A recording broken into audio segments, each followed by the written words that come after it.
Welcome, welcome, welcome. How's everybody doing? Hope you are doing well. My name is Andrew Kuhn, Focus Compounding, the #1 value investing podcast in the world, still in quarantine, coming at you from Dallas, Texas, on air with my co-founder, Mr. Geoff Gannon. Jeff, how's it going today? It's going very well, Andrew. How's it going with you? It's going great. We hope it's going great for everybody else as well. If this is the first time you're tuning in on YouTube, hit that subscribe button, thumbs the video up. We are bringing you so much content.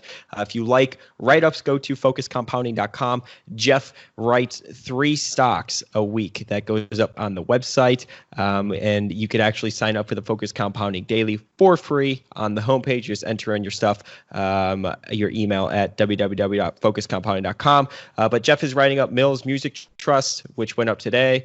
He's doing a write-up on Carrier and then Otis on Friday. So what you can expect from him is 3 write-ups a week at focuscompounding.com. And if you do decide to sign up, use the podcast promo code, which will take some money off of the subscription price. So in today's podcast, it is Monday Fun Day. So I did tweet out a Q&A. The new schedule for the podcast going forward is Monday, Wednesday, Friday, and then I'm filling in the other days with my own content on YouTube, really just bringing how-to videos and pretty much whatever the listeners want me to talk about. So definitely leave comments down below if you have any suggestions. But the first question, we can jump right into it because I think we have more than 20 questions. It says, I know you use a low beta as one indicator that a stock is overlooked, but for a predictable business that Jeff feels confident, actually, let me go back. Sorry about that. That Jeff feels confident about his valuation, wouldn't a high beta be preferable since it's likely mean more chances to buy cheap? More volatility equals more dips to buy. And they said, sorry, rookie mistake, mistaking beta for absolute volatility. I guess I'll shift the question to just wondering if Jeff prefers an overlooked stock with more absolute volatility since he have had more opportunities to buy. Yes, so we should explain what that difference there is. So the reason why I prefer a lower beta is just for a measurement thing. Beta is made up of 2 parts, really, which is the volatility of the stock, but also how correlated it is with an index. And so what beta really is the non-stock specific volatility, the market volatility that it's experiencing. So people have pointed this out to me before. Shouldn't I just prefer, when doing these measurements, the amount of correlation with the market? And that's absolutely true. To see if a stock's overlooked or not, it doesn't really matter what the volatility is. It matters how correlated it is with the market. The downside to that is tons of websites calculate beta for reasons that aren't of interest to us, but just for academic reasons, academic finance reasons and stuff, people use beta a lot. So beta is a widely available figure, whereas correlation to the market is not necessarily shown to you that much. So it's something that you'd have to go and get on your own, which would be a little trickier. So as a first thing, just to figure out, we like to use share turnover to see if it's overlooked, which is just the amount of shares relative to the total amount that have turned over in a year. And then the other one is beta, but the only part we're interested in beta is not the volatility, it's just how correlated it is with the market. So how much it's moving with the market. When it's moving on its own, yes, it would be more interesting if we found a very volatile stock that moves completely differently than the market. That would obviously be the best. Mm-hmm. And how did you come up with the share turnover and the low beta for, I guess, being a factor of an overlooked stock?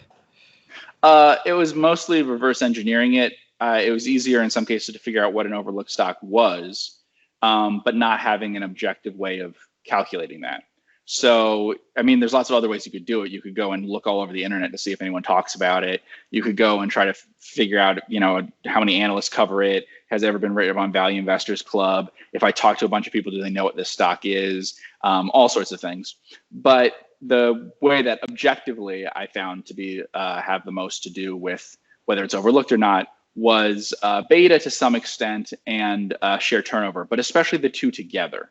The thing that really seems to be the case is that if you have, say, a 200% share turnover and a beta of 2, there's no way the stock's overlooked. And if you have a beta of 0.5 and shares turnover less than 50% a year, it is an overlooked stock. I mean, I really can't come up with examples where those 2 things are true and I show you the stock and you say, no, that's not overlooked. You'd say, oh yeah, I agree, that is overlooked.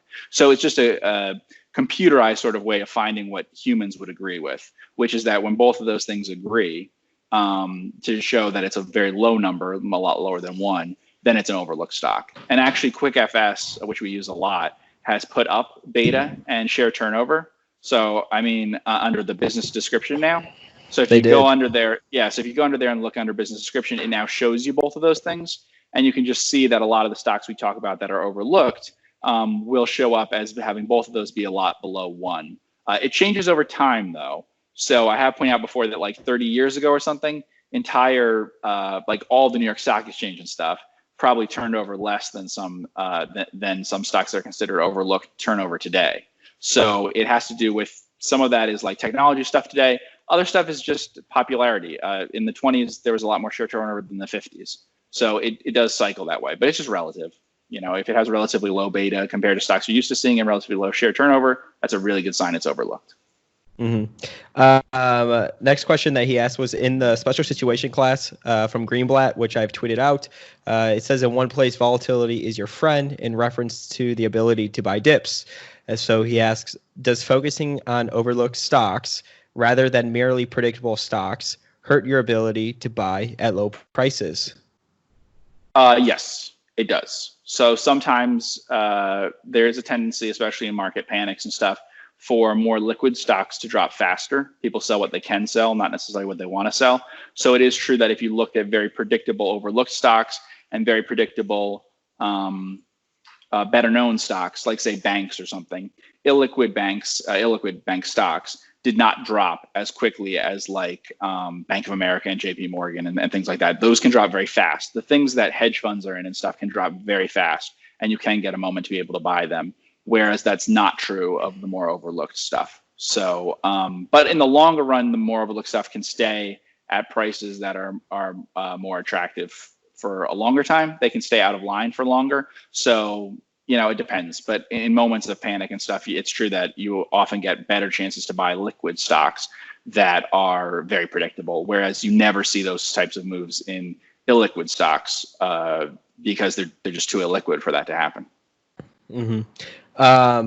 Next question says, how would you go about valuing a company like IESC, which if you look at its history, it hasn't been great, but since a somewhat recent turnaround has performed well?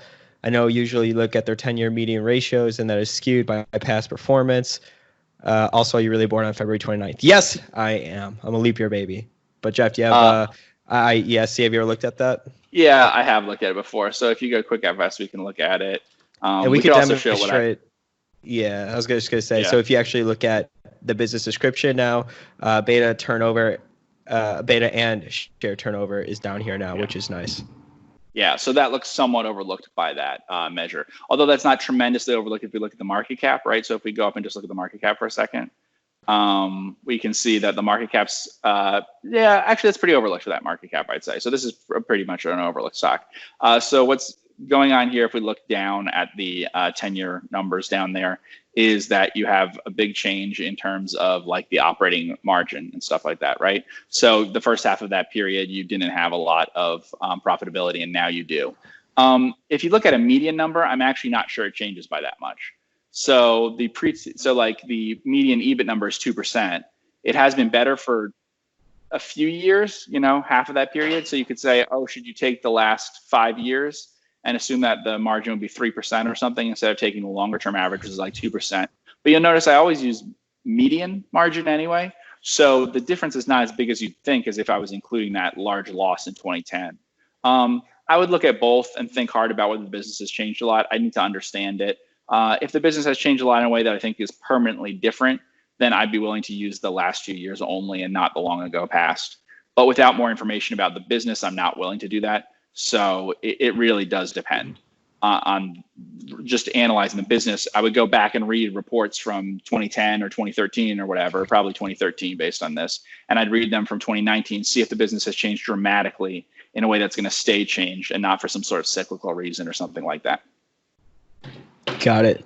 Let's go back to Twitter. What is your view on the futures of crude oil trading at negative numbers? So I was just asking you that if you saw that, and a lot of people have been tweeting about it. So I believe it was the May contract went from like $18 to like negative 30 or something like that. We talked a little bit about this a long time ago where I said that it's possible for oil, not the most commonly traded futures of the most common benchmarks. That's unlikely that it would happen, though it could. But that some oil prices will go negative, and they did. But I mean, some prices for physical oil in some places must have already been negative in a big way before this. I mean, but like, come on. I mean, is that, you know what I'm saying? I mean, it's got to be like some sort of error or something, I imagine. Like, so I feel like we're going to hear in a couple of days that someone at a hedge fund like did something, like they bought like a zero strike or something like that, you know, in the futures. I don't think that, you know what I'm saying? I think you're going to see negative prices for oil sometimes. Really? Well, it's a waste product. I mean, we talked about this a little bit with like byproducts and stuff, the two of us, not online. But this has happened before, that you have a product that you need to get rid of somehow. Oil is not a product you can get rid of. You can't just dump it. So you need someplace to store it. If there's no storage for it where you are, you have to find someone to get rid of it. I mean, that doesn't mean that longer term out you'll have things where it's negative, but it can happen that you have negative prices. And it's not about the production stuff where we talked about Saudi Arabia and Russia and all that. It's about the lack of demand for it completely. It's not set up that way for the possibility that you can have demand drop, 30% or whatever instantly. And so it will happen sometimes. And like I said, it has to be that for physical delivery of oil in some places, it's already been negative in a big way, because there's some oil in places that have to go pretty far to get to where they would be used. And there just can't be any demand where they're being produced right now. So the prices have to be negative at those places. And, I mean, that you were storing oil there and stuff. So it has to happen. I mean, this can happen. You can have negative prices for things like chartering a ship or something.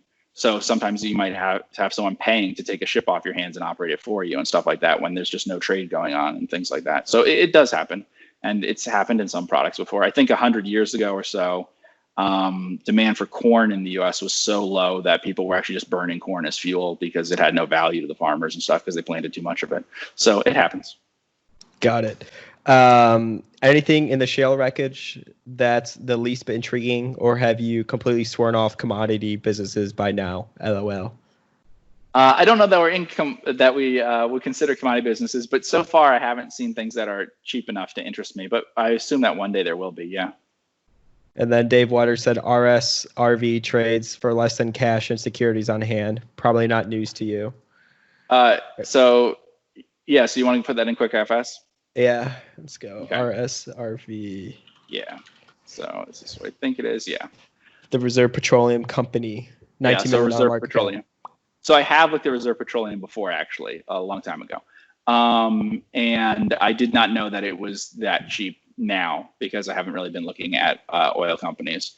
But, there will be some oil nets and stuff like that, and some of those might be interesting. I had looked at a couple, but they're not. If we go to the business description here, this one was a little more interesting. So the reason why this is more interesting is that of where it's located. I've seen several nets in oil worldwide now. They're in places I'm less. They're in places where the laws and government and stuff worry me a little bit more. But so there are several nets already in oil around the world. But they're in some countries where I would be afraid the government might not let you take your money out of there and stuff. So this is one where that's not the case. So I mean, I would have to look at it again. I have not looked at it recently, but there's some things in oil that are getting very cheap. Got it. Let's see. Dave says his favorite part is how they literally cannot find a number of their shareholders, so they just hold the accrued dividends on those shares as a liability on the balance sheet. That's kind of funny. Let's see. It has been observed. There's a couple. Yeah, I was just going to say there's a couple of stocks. I know of at least two other stocks where management has said that a major factor is that they can't find shareholders. Really? That's funny. Yeah, and so there's some argument sometimes of should we not pay dividends because, or should we pay dividends? And if we do pay dividends, will the shareholders contact us? That's always one that apparently works, is that if you start paying dividends and you had it before, that you're likely to find your shareholders. Yeah. Imagine that, right? Next question. It has been observed that stock market bottoms occur 3 to 4 months after the event, like a recession or depression, is under control. For example, in 2008, it took 15 months for the bottom to occur. Do you think we are yet experienced the bottom? I don't think this is the bottom.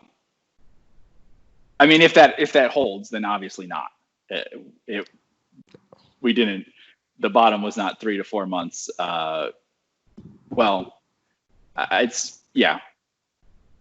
things will get worse for a while before they get better. So that either won't hold true this time or we haven't had a bottom.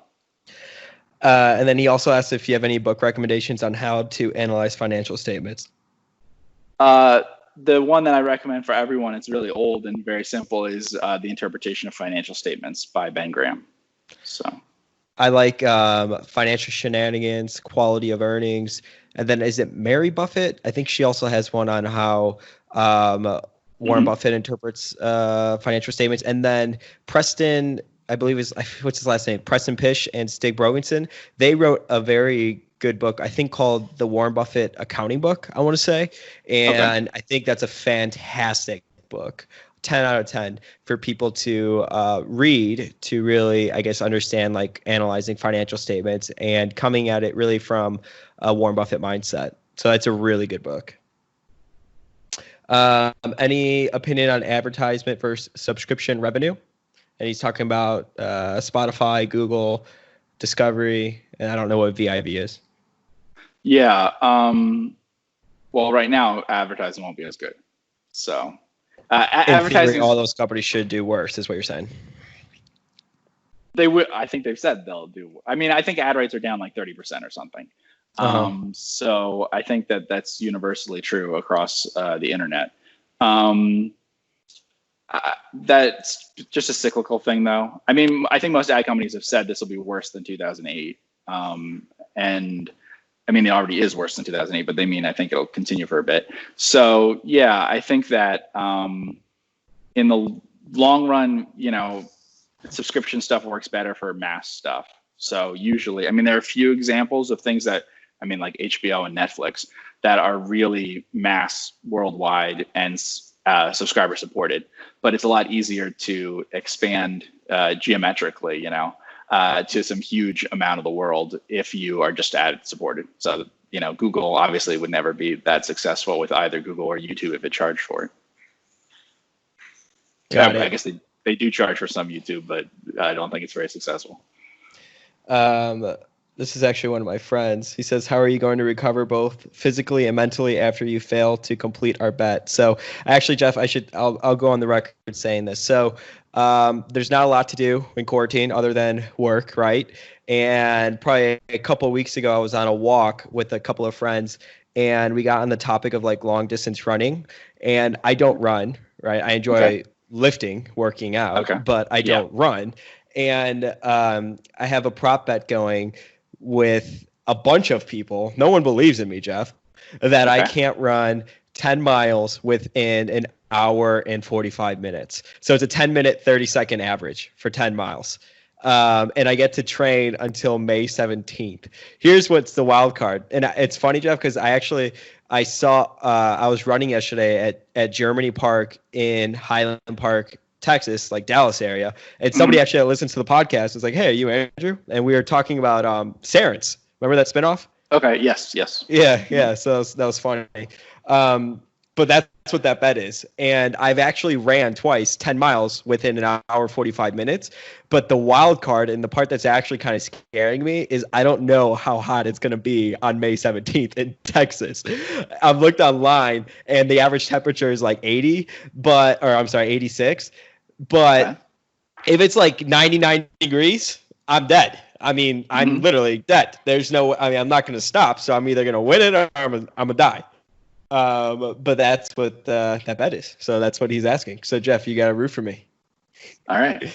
If there's any competitive runners out there that want to give me tips, reach out to me. Get into my DMs because I need your help. There's like no one that believes in me, Geoff. There's like 10 people on the other side of this. And then it's funny because sports betting is down. So now I have friends that are like betting other people. Like someone bet somebody that the race isn't going to even happen because my only opt out is if I were to get coronavirus or Dallas goes on full on lockdown. Okay. And you can't do any sort of working out. So someone involved bet somebody else that the race isn't even going to happen. I'm like, it's bringing out all this craziness. But I think it's a win-win for me because A, I'm going to beat them, and B, I'm going to become like the best runner on the planet. Huh? Somebody asked in a previous write-up, You had mentioned that TRUX, Truxton, was near the top of your list. Given that it is 20% off the highs, is this something you are more interested in or less in the current environment? Has your thinking changed regarding Truxton in focus compounding's managed accounts versus fund versus both? Truxton's a little complicated because it's not immediately hurt by the change in interest rates in terms of the yield curve the way that most banks are. So it's a little weird. It'll actually report probably somewhat better net interest margin type results for a little while. But in general, I would say banks are at least 20% less valuable than they were before this all started. So if the stocks, if a bank stock's down only 20%, I'd say it's not necessarily more attractive than it was before. But like I said, it depends on the exact interest rate situation. Theirs is not, their earnings won't be hurt the same way that Frost's earnings will be hurt and stuff like that. It depends on the yield curve and how that works for that bank. Got it. Do you have any thoughts on Spotify? Have you ever looked at it? No, I've never looked at Spotify. All right. Would you value Starbucks the same way you valued cheesecake in the episode on valuation / intrinsic value? If not, how would you value it?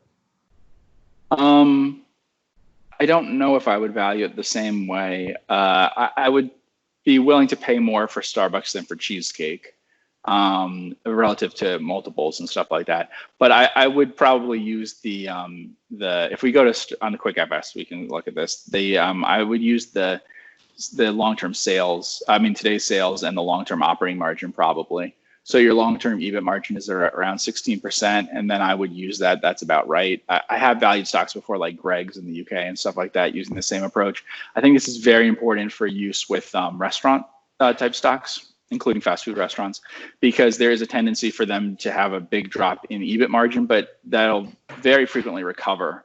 Profitability, the persistency of profitability in restaurants and especially fast food and stuff is pretty high. So what tends to happen is you have a bad period for the company where it looks like their margins are down a lot, and then people value it a lot lower on those margins. And in fact, it's a really good time to buy. So a good time to buy is when the EV to sales drops a lot. Sometimes that drops a lot more than the price to earnings. So I would not use PE so much. I would use a normalized profit with the sales. So EV to sales, and then the long-term average profit margin. Yeah. Got it. Let's see. Any historical guides on how to navigate the markets post correction, say from 2008 to 2009, like what to focus on, what to ignore, etc. Yeah. So, I mean, the biggest upside will be in things that are really valuable, but have a lot of debt right now or something. So an example would be like Cedar Fair or something in terms of recovering in 2008, 2009. It's a little different now because Cedar Fair has more stuff going on with it actually being shut down and people not wanting to be in crowds and stuff, even when things open up again, as opposed to what happened in 2008, 2009. But so highly leveraged things that have a lot of that have the potential to trade at really high multiples once they recover. And then another thing that does recover in a huge way is net nets. So net nets tend to do really, really well when there's the first expansion of the economy again and stocks recover. So if you happen to buy net nets at the moment where a bear market turns into a bull market, that usually will vastly outperform indexes and higher quality stocks and things like that. So net nets and also highly leveraged things that are at their core very, very good businesses. So, I mean, I wrote up Hanes Brands, for instance, for the website. I don't know, if you go to QuickFS, we could check the latest stock price on it because I'm a little concerned that it might be a much higher price now that I'm talking about it. So, yeah. So stock price. Yeah. And I was talking about it as a really attractive price being maybe $4. It was getting close to that. So it's a bit more expensive than that already. But that's the kind of thing, heavily leveraged and stuff, but fundamentally a pretty basically decent business, a predictable business. And what tends to happen then is people kind of get concerned about debt and stuff and just generally have lower prices on the stock. After a little bit, a higher quality, I don't want to say higher quality, even a more predictable business like this just sells very basic stuff. People will get comfortable with the debt again. So like if you look at EV to EBITDA or something, a lot of that is because the debt portion of that is like 3 of the, so that's 5.6, probably 3 times or more is debt to EBITDA anyway. So what'll happen is they'll get more comfortable with that, and number could double or something. So when people get more comfortable with solid companies holding carrying a lot of debt, those tend to be the ones. So if you know a company is going to make it out and be fine, but it has a lot of debt now, that tends to be the thing that performs really well. Got it. Can members see what you guys own? We don't have anything directly that shows that, but Geoff, you may say in the write-ups that you do if we own it or not sometimes. That might be the case. In general, though, I tend to write things up before we would own it because we aren't that quick to buy something. I research it for a while and stuff. So things I've written up have been bought eventually, but yeah.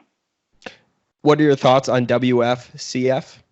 Is that where food comes from? What is that stock? I don't think I recognize the ticker. I believe that's exactly what it is. Yeah, where food comes from. I looked at it a while ago. Yeah, I've read about the stock. It's interesting. It's an interesting business. It's certainly. I thought it was fun to read about. Yeah, it's something societally that I don't think we could judge much from the quick FS, but it's something that societally is interesting. I wouldn't mind learning about. I don't have a strong opinion about it, but yeah, I've read the 10K or whatever. Yeah. Please comment on the quality of earnings in capital-intensive businesses like railroads. Are the Class 1 railroads good businesses? Yes, I think the Class 1 railroads are good businesses. Class 1 is a very big railroad, and in North America, there's I don't know if it's 6 or what of them right now, but they are good businesses. Let's just type one in to see. I'll just pick a random one. Type in UNP in QuickFS. So that'll be Union Pacific, and there's no reason why I picked this one. It just is one of them. The one that isn't publicly traded is Burlington Northern. That's one of the Class 1 railroads that's owned by Berkshire. I mean, it's the only one I can think of that isn't publicly traded. It's owned as part of Berkshire. So yes, they're good. You can look down at return on invested capital. That's an exaggeration of their actual returns. However, they can comfortably use debt, very comfortably. So even when you factor in the fact that, like, if we look, we see that the EBIT margin conversion to free cash flow is very low. So free cash flow is average free cash flow margin was about 15%, whereas the EBIT margin was about 36%. So it's a low conversion there. However, because they can use leverage, what you're seeing is that even if those return on invested capitals are really like 10% or something in cash terms, you can put so much leverage on them safely that they could achieve really nice returns on equity that way. Berkshire has done this with railroads and also utilities, regulated utilities. They're both fine businesses if you use a lot of debt to finance them, and you can. So a railroad can issue a bond that's like due in 2100 or something, and like an 80-year bond or something, and people will actually buy it, and not at an insanely high rate. So if you can finance things like that, you have almost permanent capital, and they are that safe now.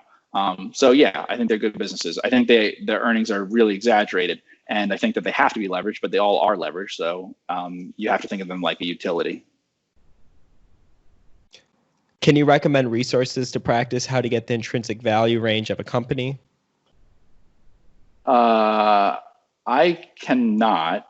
I would say just read like Value Investors Club, read write-ups where people are practicing and giving their rationale between or why they're picking the multiples or however they're valuing the company. Yeah, I think that's a great point. Any examples of companies that have lost and regained their moat? That's incredibly hard to do.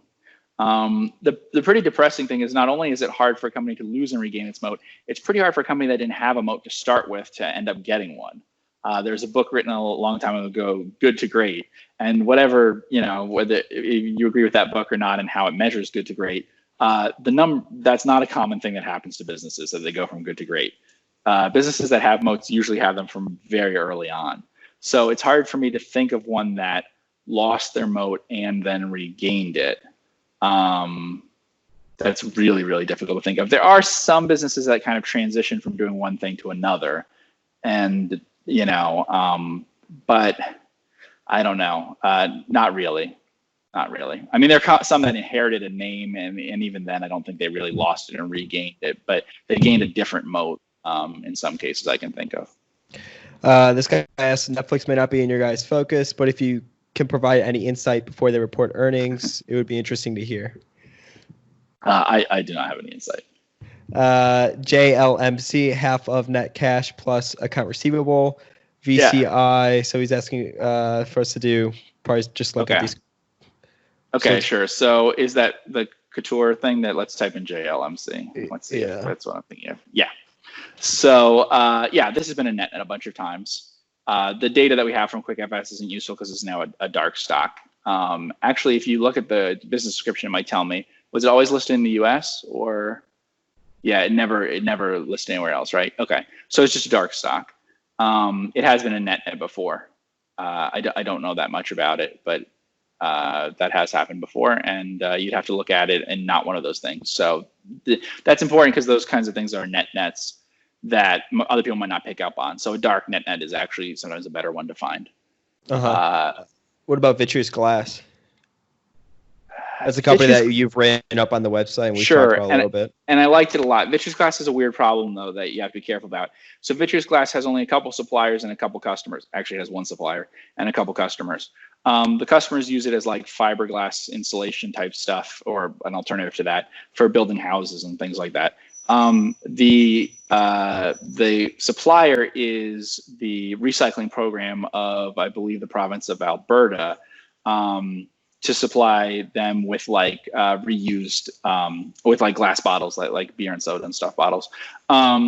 Both of those have issues now because there's not construction activity going on, and there's not the glass collection at the same rate as before going on. So it's a really weird problem. I thought this company would be completely safe and stuff. We're gonna see what can go wrong because it's gonna have this issue. I don't think it'll burn a lot of cash or anything like that, is my guess. But it's sort of a just-in-time kind of thing. It takes it and then turns it into a product immediately that can be used. I don't think there'll be any demand for that product for a little while. So, because it really supplies like 2 plants basically, and if there's not construction activity in the area, then there's no need for them to have it. What about Gainsco? Is that what it? No, I'm sorry, GAN PLC. We actually just talked about this company, right? GAN Enterprise Online. Have you looked at this company? No, I've never looked at this company, I've never looked at this company. All right, let's see. My bad. ISDR. Issuer Direct, right? Is that Issuer Direct? Yes. Yeah, I have looked at Issuer Direct. I don't have a very strong opinion on it, really. You can look at the business description. The business description is kind of interesting for this one of what it does. So you can see why, if you kind of read about it, it would be something that we might be interested in. Many people who are listening to this right now know enough about the industry and stuff that this might be very interesting. So, and we do own shares of OTC markets, just so people know that. So there's some of the same sort of stuff that they are doing. Yeah, somebody actually recommended this stock to me today, believe it or not. He said to let you know, in addition, the company provides SEC documents, conversions and editing, stock certificates, fulfillment and delivery. Yeah, that's interesting. Have you ever looked at it? Yeah, I have. Yeah. What didn't you like about it, or? No, there's nothing. I wouldn't say there's anything I didn't like about it. I think you're saying you don't like the stock. No, I said we own OTC markets, and so maybe I said that I like OTC markets better. Why do you hate the stock, Geoff? Why do you hate the stock? All right, last one, Magic Software Enterprises, MGIC. I've never looked at this company. Have you? I don't think I have looked at this company. Nice CAGR on revenue. It's an Israeli company. Yeah. No, I don't think I have looked at this company. So we've come across a couple Israeli companies before, and we usually just stay away. We've come across a couple of interesting Israeli companies. What was that one company that we looked at? What did they do? Like telematics type of thing? Yeah. Iteron, I think. Was it Iteron is the one that's listed in Israel? Yeah. There's another one, Mixed Telematics, which is a South African company, but listed here. I mean, there's some legitimate reasons for why a company, Israel's a very small market, why a company would be in Israel and then listed here, or why it'd be in South Africa and listed here. I'm a little cautious about that, just because whenever you're listing in a different country that way. I mean, it's not as big a deal as like if it's an American company listing in Canada or something that's profoundly weird like that. But yeah, I mean, some companies from small markets like that, it makes total sense. And sometimes they have big businesses outside their country. So I wouldn't rule them all out or anything like that. I just would make a note of it that you're listed in a country that's different than where you're headquartered. Got it. Let's go back. Okay. Would you ever invest in a biotech or pharma sector stock, assuming it's overlooked? I can't imagine that I ever would. Have you ever looked at them before? Yes. So I looked very deeply at a lot of them almost 20 years ago, decided I couldn't understand any of them, and decided to buy a testing company instead, which did mostly urine and blood testing. And that worked out well. But that's how basic my understanding is of those sorts of things, that after reading about all the big pharma stocks and stuff, I settled on a microcap that did a pretty basic testing as a better choice. So that gives you some idea of how little I understand big pharma. What's the significance of 7 to 8 times EV to EBITDA in terms of earnings yield? Well, historically, stocks trading at 7 to 8 times EBITDA, if you look at all U.S. stocks and stuff, might have converted that into about 15 times free cash flow versus enterprise value. However, it depends heavily on the industry that it's in. So it's not always that meaningful. Like, we own shares of NACCO. If NACCO traded at 7 or 8 times EBITDA, it would actually be quite cheap. Also, there's been a change in corporate taxes, so that actually is kind of a low multiple now. There's plenty of companies at 10 times EBITDA or something would only work out to be an average price now. But yes, historically, if you're looking at stocks from decades ago or something, and you keep hearing people talk about 8 times EBITDA, that's very similar to the average price at which stocks traded when you adjust for leverage and stuff, which is like a P of 15, 16, 17. The two things tend to be pretty similar across the board. Got it. Have a couple questions left. It says 6 to 12 month outlook on BDCs, business development companies. Is there a percentage decline at which any of the top names become a buy? It's just not an area that I'm likely to buy things in. Yeah, same. Shiller PE that many investors rely on is defined as price divided by the average of 10 years of earnings. Don't you think 10 years is too short? Too short of a time. It does not include a full cycle, which causes this ratio to be irrelevant. I don't think it causes the ratio to be irrelevant. I use a different method of coming to the same conclusion as the Shiller PE. They almost always agree. The method that I used was to take the 15-year, and you could take even longer. I did 30 years, and then to draw lines from each one forward from each of the last points by a standard rate. In the case, I picked 6%. And so what you would do is you would just assume that earnings from 30 years ago compounded at 6% to today, 29 years ago, 6% to today, give them all equal weight. It doesn't matter that much if you use 30 or 15. The Shiller PE uses inflation and stuff because that's what economists like doing. I don't think it matters. I think all those methods are basically give you the same signal at the same time. So yeah, but that was in 2006, 2007. I did a whole series on my old blog about normalized PE ratios. And the method that I used is different than how the Shiller PE method works. It's a different number of years. It's a different method of normalizing. Still works out the same way. In my experience, past peak earnings, price to sales things, all this stuff gives you the exact same signal at the same time. Like right now, we're expensive on all those measures. If you look at, so people complain about the Shiller PE, like they either like it or they say, oh, but this time is different from the Shiller PE because the Shiller PE is wrong for this reason. It doesn't matter, because if the Shiller PE is wrong, I could show you a normalized PE method and it'll give you the exact same kind of numbers in terms of percentile. So if the Shiller PE says we're in the 90th percentile or whatever in terms of expensiveness, chances are we're also in about the 90th percentile in terms of expensiveness versus like a price to sales thing or like other methods of normalizing. I just use a different approach, but I'm not more in favor of the approach I use than the Shiller method. They both work fine. People widely use the Shiller method, so there's no reason not to use it. I think it works okay. None of it, I don't think it's remotely important which method you use. If it was, then in a sense, it wouldn't be I wouldn't trust it. If it's a method that's so good that it's the one way of calculating PE that really works, then I would not trust that measure. It has to be that slight changes to how you calculate something don't change the reading that you get, basically. So if you do slight variations on the Shiller PE, like you go back 15 years or 30 years or whatever instead of 10, and it changes the answer that you get and says now it's really cheap, when before it said it's really expensive, then that's a bad measure. But if it gives you the same readings across all that stuff, then it's fine. And in my experience, the Shiller PE is fine. It's more accurate than using like the PE ratio. It's a lot more accurate than going by like what people generally feel in their heads, whether expensive or not, which seems to be very biased towards if we've been up or down a bunch recently. So yeah, I think it's a pretty good method. Cool. And the Focus Compounding Daily, I thought this was a great write-up. And somebody had asked you, what do you think about cloning the portfolios of super investors?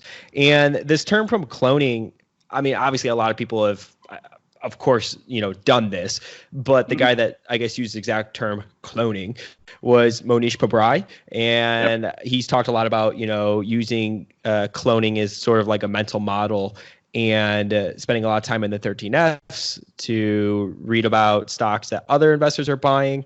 And this gentleman asked you a question, and your answer was you think the portfolio moves of super investors could tell you more about what they buy than when to sell. So I'm kind of curious if you could just give me your thoughts on this and why you think that way, and if you think this is a good strategy for people to find. In the beginning of the podcast when we were talking about, that person asked how to practice calculate intrinsic value. I guess this could be a good way to do it, right? If you spend a lot of time in 13Fs and you see an investor that you respect buy a company, maybe it could be good to, go in, spend some time trying to value these businesses and reverse engineer what that investor sees. Yeah, and I think it's a great way to get a list of stocks that you might be interested in, is the 13F. So instead of running a screen, it's basically a screen for you. So I think that's a great way to do it. So if you want to just find a way to have 10Ks to go over something yourself, using the ones that are the investors you like the best, what they own, makes a lot of sense. This question did ask about, like, their concern was, but I won't know when to sell. And I think that's usually an over for most investors. Now, there could be investors where this is different, but for most investors that you might want to copy, I don't think it's that important to sell at the same time they do or at the same price that they do. I've gone back and looked at my own performance and things and how selling helped or didn't help and stuff like that. It hasn't been, there isn't much evidence that the selling helped a lot. There have been some studies of different people who are professionals who've done well. And many of those cases, it was found, academics argue that they didn't sell at a very good time, like they held too long and stuff. So I think that we could get a little too focused on, oh, they're selling, I need to get out now, or I don't know. Like in the question, it was like, well, if I hear that someone bought something in the first place, but I can't track the 13F because maybe they're too small an investor or they're whatever, so I won't know when they sell. I don't think that matters that much. What matters is identifying the business that they bought, or sometimes the fact that something was incredibly cheap when they bought it. So it could be either one. But I think the selling is somewhat less important. I wouldn't worry as much about that. So then I went into talking about, like, but some of the problems are, if you really want to copy people's portfolios, like I gave examples about Buffett, you copy his biggest positions, but they're old usually. Apple isn't that old, but a bunch of them are older. Or like in that, yeah, there you go. So I talk about like American Express and Coke. Those are like 30 years old. Bank of America is over, it's getting close to 10 years old now. Apple's only a few years older, but I assume you would say, okay, well, Apple, based on the price and how recent it is and stuff, might be really attractive. Bank of America might be attractive, but you're kind of using your judgment. Like you're thinking, okay, well, Coke, no, he hasn't been buying it, and it was a long time ago that he did buy it, and it's not that cheap versus prices he once paid in terms of multiples. Wells Fargo, he actually sold some of, and he has bought other banks while selling Wells Fargo, so maybe that means he doesn't like Wells Fargo that much. But then does that mean, you have to use your judgment there? I would think that most of us would say, based on looking at his biggest positions, the two that make the most sense are probably Bank of America and Apple. They're very big positions for him. They're not very expensive versus where he bought them necessarily, although they're not exactly the same price. And he doesn't have a history of selling them down a lot. He sold a little bit sometimes without having any purchases in between and stuff. So I would guess you would pick those, but it kind of depends on your judgment, because otherwise you're saying, oh, you should buy a lot of Coke, but he hasn't bought Coke in an incredibly long time, So I don't know what the signal is from the 13F that you want to interpret that way. Yeah. No, so, I mean, yeah. And the other example was like Einhorn, I gave as an example, where his biggest position would be or one of his biggest positions would be Green Brick Partners. But on the other hand, he hasn't added to it as recently as added to some other things. And it's just a position that he always has. So do you bet on that one? I think as a name, yes, you look into it, right? So if you're using this to research, then you definitely research Green Brick Partners because he owns it in a big way. But I don't know if that's a very good signal that he owns a lot now, that he would be buying it now versus something that's new to the portfolio, you know? Mm-hmm. No, I would definitely agree with that. Cool. Well, if you want to get access to this, you can either follow me on Twitter at Focus Compound or just go to focuscompounding.com, enter in your email for free, and you will get this in your email box Monday through Friday. I want to thank everybody so much for tuning in with Geoff and myself. Make sure you hit that subscribe button if you are watching us on YouTube. And then, of course, on the podcast app, a rating and review goes a very long way. We're pumping out a ton of content. And if you want to show appreciation in any way, the best way to do that is just to simply leave a rating and review. I want to thank everybody so much for tuning in with Geoff and myself. We look forward to seeing you all on Wednesday, and we will talk to you then. Take care.